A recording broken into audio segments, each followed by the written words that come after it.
नमस्कार. लाडक्या बहिणींसाठी आनंदाची बातमी समोर आलेली आहे. माझी लाडकी बहीण योजनेचा सप्टेंबर हप्ता जमा होण्यास सुरुवात झालेली आहे. तर बातमी समोर बघूया. चॅनलवरती नवीन आला असाल तर चॅनलला सबस्क्राईब करायला विसरू नका. लाडक्या बहिणींनो, माझी लाडकी बहीण योजनेचा सप्टेंबर हप्ता जमा होण्यास सुरुवात झालेली आहे. 410 कोटी रुपयांचा निधी महिला व बाल विकास विभागाकडे वर्ग झालेला आहे. राज्यातील सुमारे 1 कोटी महिलांना ई-केवायसीची प्रक्रिया पूर्ण केलेली आहे.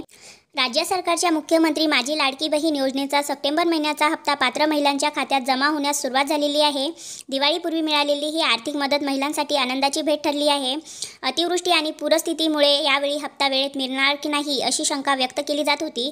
मात्र सामाजिक न्याय विभागाने सुमारे 410 कोटी रुपयांचा निधी महिला व बाल विकास विभागाकडे वर्ग केल्याने शुक्रवारी पासून हप्ता जमा होऊ लागला आहे. मित्रांनो, मुख्यमंत्री लाडकी बहीण योजनेअंतर्गत लाभ सुरू ठेवण्यासाठी ई-केवायसी प्रक्रिया दरवर्षी करावी लागणार आहे. या प्रक्रियेचे पालन सर्व लाभार्थ्यांना अनिवार्य करण्यात आलेले आहे. मिळालेल्या माहितीनुसार आतापर्यंत राज्यातील सुमारे 1 कोटी महिलांनी ई-केवायसीची प्रक्रिया पूर्ण केलेली आहे.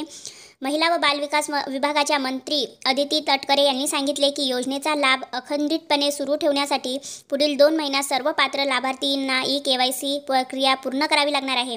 विभागाकडून जिल्हा स्तरावरही याबाबत विशेष मोहीम राबवण्यात येणार असल्याचे समजते. मुख्यमंत्री लाडकी बहीण योजनेअंतर्गत ई-केवायसीची प्रक्रिया केवळ योजनेच्या अधिकृत वेबसाईटवरूनच पूर्ण करावी, असे आवाहन प्रशासनाने केले आहे. समाज माध्यमांवर काही फेक वेबसाईट व्हायरल होत असून या वेबसाईटद्वारे ई-केवायसी केल्यास वैयक्तिक माहिती आणि बँक खात्याचा डेटा चोरी जाण्याचा धोका असल्याचे प्रशासनाने स्पष्ट केले आहे. नागरिकांनी ई-केवायसी करताना वेबसाईटचा अधिकृत पत्ता काळजीपूर्वक तपासावा आणि संशयास्पद लिंकवर क्लिक करण्याचे टाळावे, असेही आवाहन करण्यात आले आहे. ई-केवायसी प्रक्रियेत अडचणी. लाडक्या बहिणींना OTP न मिळाल्यामुळे व दस्तऐवज समस्या. राज्यातील काही भागात लाडकी बहीण योजनेअंतर्गत लाभार्थी महिलांना ई-केवायसी पूर्ण करताना मोठ्या अडचणींचा सामना करावा लागतोय. अनेकांना मोबाईलवर त्वरित OTP येत नाही, त्यामुळे प्रक्रिया उशिरा होते व आर्थिक लाभाच्या हक्कावरील भीती निर्माण होते. या नव्या केवायसी मार्गदर्शकात वडील किंवा पती यांचा आधार क्रमांक अनिवार्य करण्याचा उल्लेख असताना दोघेही नसतील तर कुणाचा आधार द्यायचा, असा प्रश्न अनेक लाभार्थ्यांना पडला आहे. या तक्रारीचे निराकरण करण्यासाठी अधिकृत मार्गदर्शक व सुविधांकडे मदत देण्याची मागणी होत आहे.